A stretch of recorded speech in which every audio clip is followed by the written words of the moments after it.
आज आपण खूप छान अशी 1 कप गव्हाच्या पिठापासून नाश्त्याची रेसिपी करणार आहोत।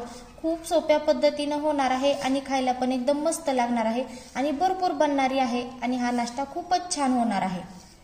आणि हो, ही 1-2 महिने पण तुम्ही स्टोर करू शकता आणि लहानांपासून मोठ्यांपर्यंत सर्वांना आवडणारी आहे। आणि हे आपण प्रवासाला ते चाललं ना तर हे डब्यामध्ये आपण नेऊ शकता। त्यामुळे तुम्ही ही रेसिपी शेवटपर्यंत नक्की बघा। आणि हो, तुम्हाला आमचे व्हिडिओ कसे वाटतात ते कमेंट मध्ये आम्हाला नक्की सांगा। चला तर मग रेसिपीला सुरुवात करूया। इथे एक मी मोठं भांडं घेतलेलं आहे, त्यामध्ये इथे 1 कप गव्हाचं पीठ घेतलेलं आहे, स्वच्छ असं चाळून घेतलेलं आहे, ते पण ह्याच्यामध्ये टाकून घ्यायचं। आणि त्याच्यामध्ये इथं अर्धा कप बारीक रवा घेतलेला आहे। इथं बारीक रव्याचाच वापर करायचा। इथं जर तुमचा जाड रवा असेल तर त्याला मिक्सर मधून बारीक असा करून घ्यायचा, तर ते पण ह्याच्यामध्ये टाकून घ्यायचं। आता त्याच्यात चवीनुसार मीठ टाकायचं आणि अर्धा चमचा हळद टाकायची। इथं अर्धा चमचा लाल मिरची पावडर टाकायची। इथं मी काश्मीरी मिरची पावडर घेतलेली आहे। इथं अर्धा चमचा ओवा घेतलेला आहे, ओवा हातावर चोळून असा व्यवस्थित टाकायचा। आणि अर्धा चमचा जिरं घेतलेला आहे, जिरं पण टाकायचं। तर इथं त्यामध्ये चाट मसाला घेतलेला आहे 2 चमचे, ते पण टाकायचा। आणि सर्व काय करायचं, असं मिक्स करून घ्यायचं।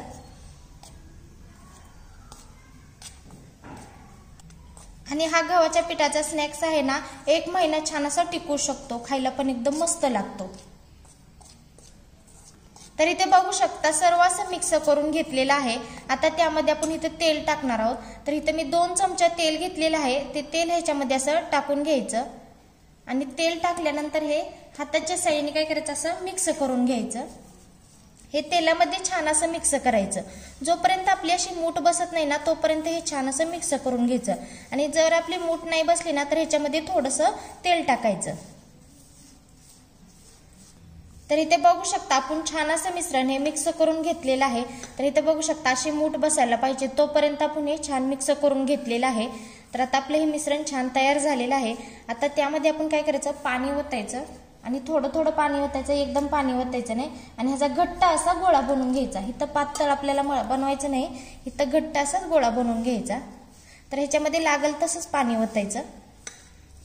इथे बघू शकता आणखी आपल्याला ह्याच्यामध्ये पाणी लागणार आहे, तर आणखी आपण थोडं थोडं पाणी ओतणार आहोत आणि परत असा घट्ट गोळा बनवून घ्यायचा। तर इथे बघू शकता अशा पद्धतीने आपण हा गोळा तयार करून घेतलेला आहे। आणि इथं 1 ते 2 मिनिटं छान असा भिजत ठेवायचा। तर आपण ह्याच्यातला एक गोळा घेतलेला आहे, त्या गोळ्याला असं गोल करून घ्यायचं आणि त्याला असं व्यवस्थित गोल केल्यानंतर इथं मी पळपूट घेतलेला आहे, तर आपण ह्याला लाटून घेणार आहोत। आपण चपातीला कसं लाटतो त्या पद्धतीने हे लाटून घ्यायचं। फक्त इथं हे पातळ करून घ्यायची, आपल्याला चपातीच म्हणायचं, इथं पातळ अशी करून घ्यायची आणि इथं जाड नाही ठेवायची, पातळ लाटायचं। आणि हो, इथं पिठाचा वापर अजिबात करायचा नाही, इथं आपलं चिटकत पण नाही, व्यवस्थित असं हे लाटून निघतं। तर अशीच गोल अशी लाटून घ्यायची। तर आता बघू शकता इथे मी असं लाटून घेतलेले आहे आणि अशी पातळ ठेवलेली आहे, जास्त जाड नाही ठेवलेली। तर इथं काटेरी चमचा घ्यायचा आणि काटेरी चमचा घेतल्यानंतर त्याला असे होल पाडून घ्यायचे। तर हे बघा असे होल सगळ्या चपातीला आपण पाडून घेणार आहोत। तर इथे बघू शकता आपण काटेरी चमच्याने सगळीकडे असं होल पाडून घेतलेलं आहे। तर इथं काय करायचं, असं डब्याचं झाकण घ्यायचं किंवा तुमच्याकडे असा ग्लास असला तरी पण चालतो। तर असं आपण ह्याचे गोल गोल काढून घेणार आहोत।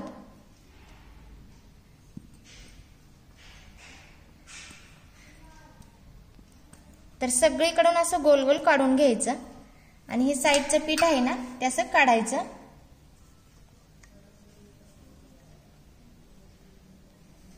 तर हे पीठ साईडचं काढल्यानंतर मी तुम्हाला ह्याच्यातली एक काढून दाखवते। तर हे बघा अशा पद्धतीने हे मस्त आपण करून घेतलेलं आहे। तर इथे गॅसवर एक कढई ठेवलेली आहे, त्यामध्ये मी तेल टाकलेलं आहे।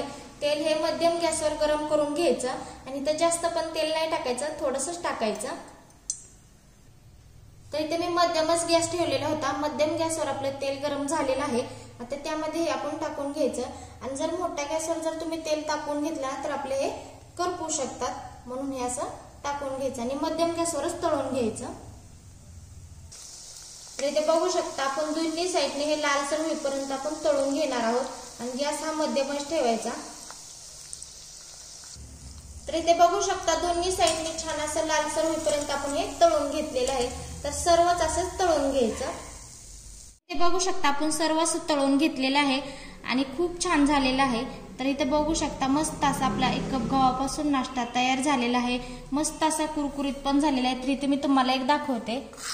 तर बघा किती कुरकुरीत झालेला आहे आणि मस्त झालेला आहे आणि हे 2 महिने तो टिकणारा तर आहेच आहे, खायला पण तर एकदम मस्त लागणार आहे। त्यामुळे ही रेसिपी तुम्ही घरी शेवटपर्यंत नक्की बघा आणि व्हिडिओला लाईक आणि सबस्क्राईब करायला विसरू नका आणि घंटीचं बटन अवश्य दाबा। चला तर भेटूया पुढच्या रेसिपीमध्ये। धन्यवाद।